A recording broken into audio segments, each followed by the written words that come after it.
Datsun's back in the shack again. This is what I was talking about in the last video with that diff. You guys remember it was silver, don't you? Look at that shit. That's bad. And it looks like it got so hot it must have melted my polyurethane bushing. I see some red stringy stuff up there. I bet that's what that is. I bet it melted that bushing. God damn it. It just sucks because it was done. The diff was in the car. It seemed to work. And now this shit. That would be the polyurethane that melted out of that brand new differential mount. You guys didn't see that because I think it was, or maybe you did. I can't remember if I had the camera when I put this in or not. So that was probably that smell when I could smell something burning. Just a good fresh polyurethane concoction. And there's the good close-up of that. That was just clear coat. That was silver. I sandblasted the cover and it had just that dull silver gray finish, and I clear coated it with a glossy clear coat, and now it looks like that. So that's how hot. I'm surprised this stuff even hung in, but this is supposed to be the high heat RTV, so that's the only reason. I don't know, when it comes to heat, I would imagine it would warp this, but it's not leaking. I know there's fluid in there, or there was if it didn't all boil off and evaporate somehow, but at that shop, since I'm currently blaming them, because I don't see how I did anything wrong. All I did was throw fluid in it and mount it in the car, which is all I should have to do when I paid them to rebuild it for me. That's, of course, the one thing that I didn't do myself on the whole car is the thing that fails.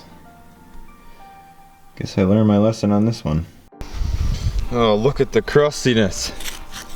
Look at that. Weight reduction. That's disgusting.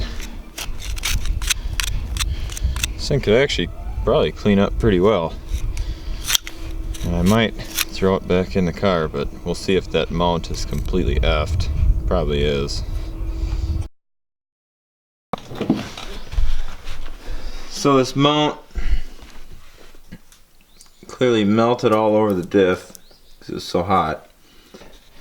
Gonna run this over to that shop now. I'm not gonna mention any names yet. We'll see if they stand behind their work and get this sorted out for me.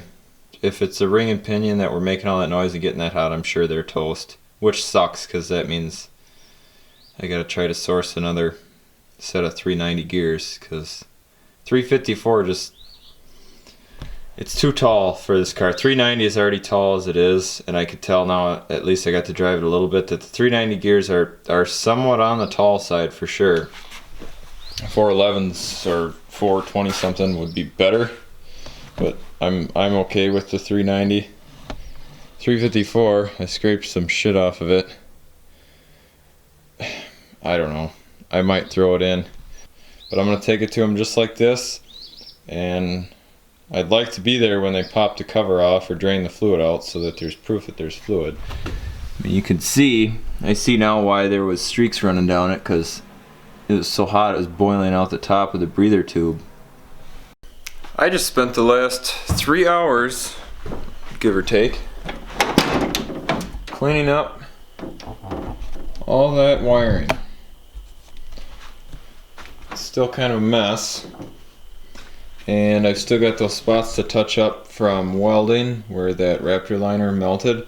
But once you touch that up, I'll just spray a little bit more over, and that texture, you'll never know those spots were there. I finally got that kick plate panel in place. Fitment isn't the greatest on it with the new dash. It kind of doesn't really fit the same, but it does the job good enough for now, I guess. And then the glove box and all that flocked. I think it looks okay. Otherwise, for now, I've got the 390 back at the shop. They said they're gonna take a look at it on Monday, which isn't really soon enough for me, but everybody's always closed on the weekends, so we'll see what they say with it on Monday, I guess. I'd like to be around for it, but I don't think I'm gonna be. Probably be off at work.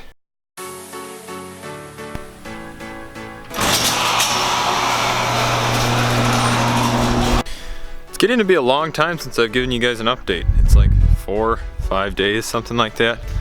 I have been pretty busy doing things, but I just hate to film things that are just like nothing and blah and boring. I've been watching a lot of YouTubers lately, and some of the stuff they film just, it's boring. Like, in my opinion, if I'm not doing something to either show some sort of before and after or show some sort of progress, I don't really want to film it, because if I don't even want to be doing it, you guys probably don't want to watch me do it.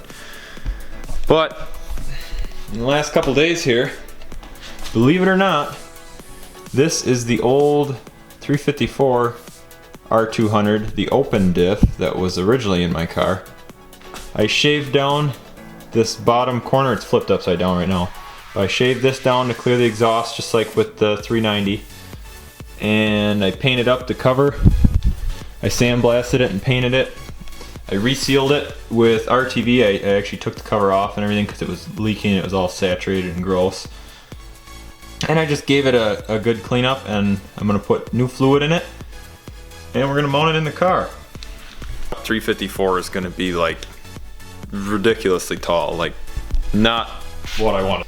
We're just gonna use this for now, just so I can at least drive the car, because something's better than nothing. I've also got a new seal for the transmission, a rear tail shaft seal thing. That's gonna go in because it keeps dripping all over the place, and I couldn't find this the other day, but I finally found it. We're gonna put it in. The other day I left the drive shaft out of the transmission. It pissed oil out everywhere. So that's nice. Let me get that to clean up. Swim around in while I'm trying to swap out that diff. After hour and a half, 2 hours, everything's back together. Got the exhaust back in, got the 354 in place, axles are all tightened up. I topped off the transmission after it pissed fluid out all over the place. Took about another, I don't know, almost half a quart. And we're just about ready to go. There's just one more thing.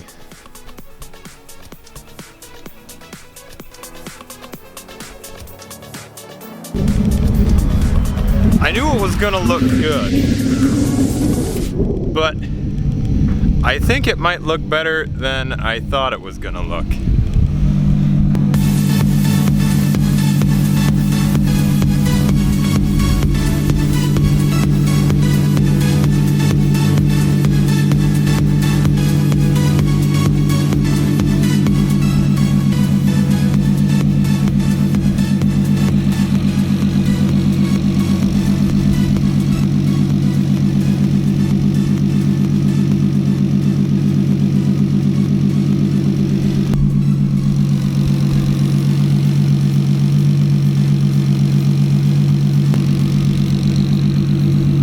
Pretty dirty, needs a wash, but I don't even care right now.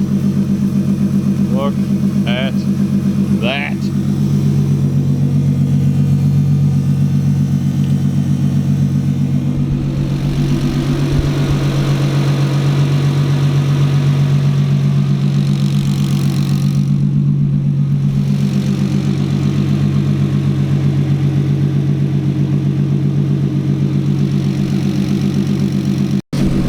Suppose you guys are ready to go for a ride now.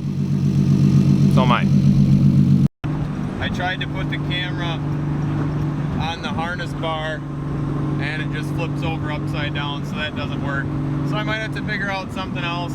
It's kind of loud in here anyways, so it's not the greatest environment to talk.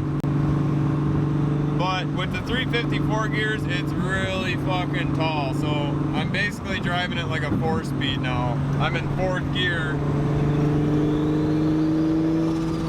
4th gear at 60. and we're not even at 3,000 RPM. So basically no use for fifth right now.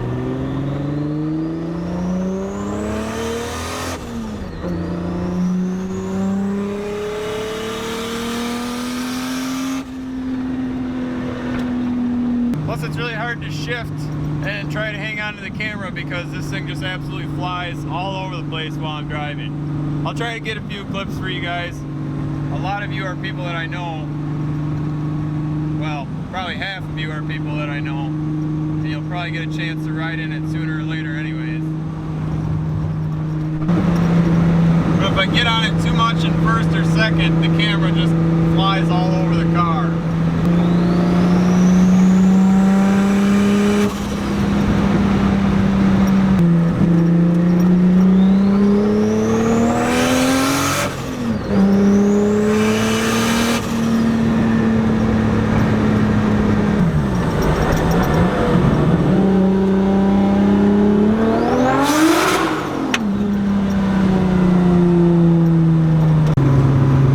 Stopped and visited one of my friends, took him for a little ride in the car. We did a couple first and second gear pulls, and so far everything feels really solid. I did the same exact procedure with this differential as I did with the 390 that blew up. We've now got about 130 miles on the car, so this was the point where the 390 completely fell apart, was just screaming, howling, and the original 354 with the same weight gear oil, 75 W90 I think it was, exact same weight, not a single noise from it. It's doing just fine. So it's definitely the shop's fault. Now I just got to keep harassing them to get them to fix it. Otherwise, yeah, it's driving good. I've got the windows rolled up now, and I've been driving along with the windows up for between a little over 5 minutes, and for the first time ever, my eyes aren't watering from gas fumes. So when I redid my fuel system, I redid all the vent lines in the tank, and looks to me like it was enough to seal everything up. I think those old vent lines, those old rubber hoses, just corroded over time, and after 40 years they just seeped out fumes, and you couldn't even drive this thing with the windows up for more than about 5 minutes, even on the highway. It would literally make your eyes burn, and it seems to be all fixed now. I mean, it's loud as fuck in here, but that's kind of what I wanted. I'll probably never put a radio in this car, at least not anytime soon, because who wants to hear a radio?